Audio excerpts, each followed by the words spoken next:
In the name of the Father, the Son, and the Holy Spirit. May the words of my mouth be acceptable to you, our Lord. Amen. Friends, आज का जो हमारा topic है वो है power of gratitude और central verse जो हमारी है it's from 1 Thessalonians chapter 5 verse 16 to 18. It is written, rejoice always, pray continually, give thanks in all circumstances, for this is God's will for you in Christ Jesus. Amen. जब मैं इस topic के बारे में सोच रही थी तो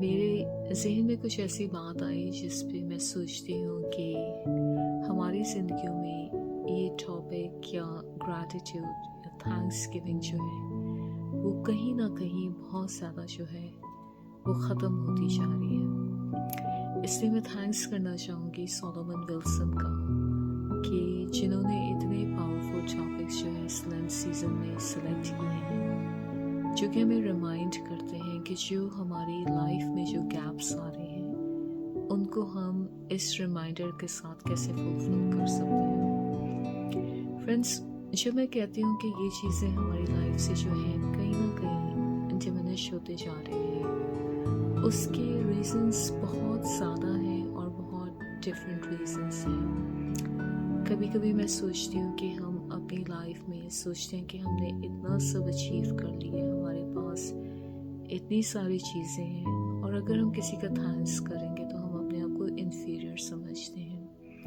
कभी कभी हम सोचते हैं कि हम एंटाइटल्ड हैं इन सारी चीज़ों को रिसीव करने के बिकॉज हमने इतना हार्ड वर्क किया है, तो हम किसी को थैंक्स क्यों करें? Why would we have a heart which is a heart of gratitude? कभी कभी हम इतने बिजी हो जाते हैं अपनी लाइफ में कि कोई हमारे लिए कुछ करता भी है या अपनी ब्लेसिंग्स को हम काउंट भी नहीं करते कि हमारे पास टाइम नहीं है। हम इतने इन्वॉल्व हो जाते हैं, हमारी लाइफ जो है फ़ोन से शुरू होती है और फ़ोन पे ख़त्म हो जाती है।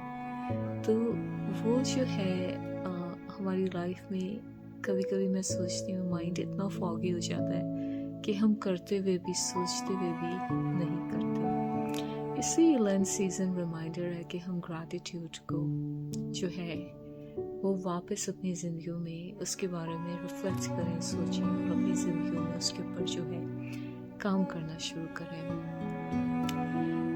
जब हम बाइबल को देखते हैं, अपने स्क्रिप्चर्स को देखते हैं, तो एक मेरा बहुत स्क्रिप्चर्स का फेवरेट कैरेक्टर है वो है जोब, अय्यूब नबी।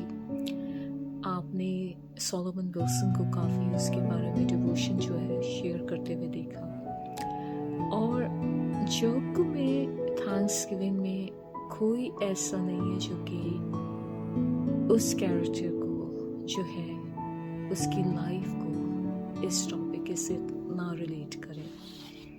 जब हम जोब की ज़िंदगी देखते हैं तो सबसे पहले मैं जोब चैप्टर 1 वर्स 20 to 21 आपके सामने पढ़ना चाहूँगी।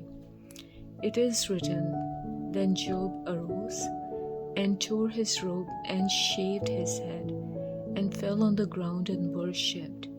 And he said, naked I came from my mother's womb and naked shall I return. The Lord gave and the Lord has taken away. Blessed be the name of the Lord. And this is the perfect example of a heart that is full of gratitude. कि जोब के पास जो था वो सब कुछ खत्म हो गया था।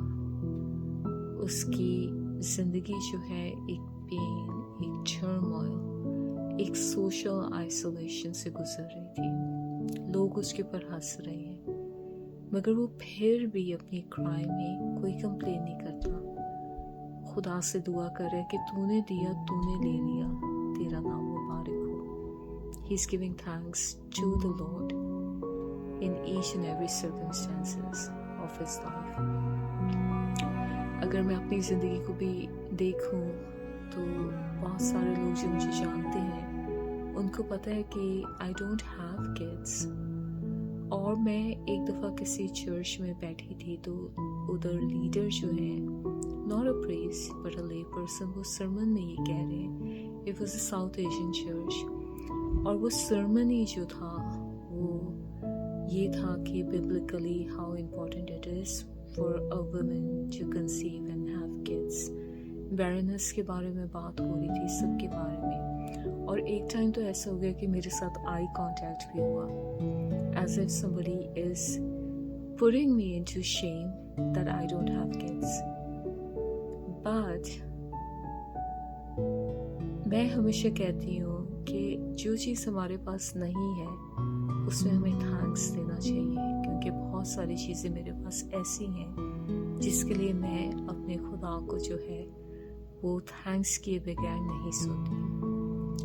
मेरे ख्याल से हमें उन टेक्स्ट को ग्लोरीफाई करना चाहिए, जैसे कि ये टेक्स्ट है जो हमें सिखाता है कि in each and every situation we should give thanks to the Lord. Sometimes अगर हमारी ज़िंदगियों में ऐसा वक्त होता है when we have everything and all of a sudden things are taken away from us and we are in a loss, तो बहुत सारे लोग हमें आके कहते हैं ये कोई कर्स है, ये कोई जनरेशनल आपके पर कर्स आ गए कि things are not working out for you or you're being impacted by something which is intervening in your lives.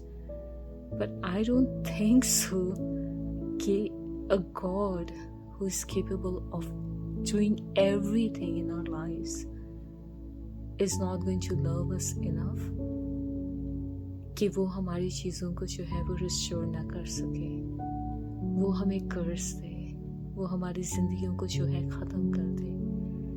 Jesus Christ, we have everything and all of a sudden things are taken away from us and we are in a loss. तो बहुत सारे लोग हमें आके कहते हैं ये कोई कर्स है, ये कोई जनरेशनल आपके पर कर्स आ गए कि things are not working out for you or you're being impacted by something which is intervening in your lives. But I don't think so कि a God who is capable